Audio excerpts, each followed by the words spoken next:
I think it's one of the biggest, as Sarah said at the beginning, moving forward for the next 30 years as we meet all the challenges of consumption that the growing population in the world all the challenges that will place on the natural environment.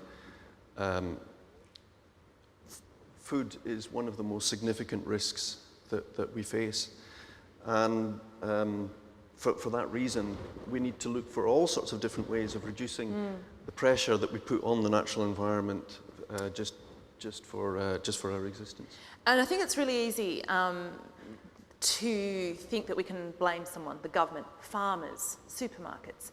But as I mentioned in the introduction, and it's something that we're all aware of, is that consumer waste is the biggest cause of wastage in developed countries. Now, Australia has some of the best farming and production practices in the world, from what I understand.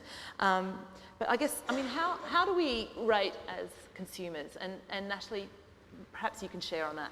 Yeah, you know, food waste is one of the most wasteful forms of consumption in Australia. And an easy stat is that out of every 5 shopping bags of food that we purchase, we waste 1 shopping bag. So if you go to the supermarket, get 5 bags, walk out, chuck 1 of them in the bin.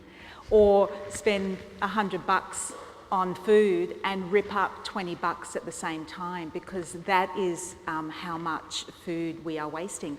And as Sarah said in her intro, there's a UK study that says 60% of that food waste is avoidable.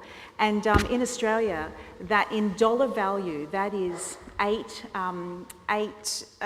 billion worth. $8 billion worth of food gets wasted every year.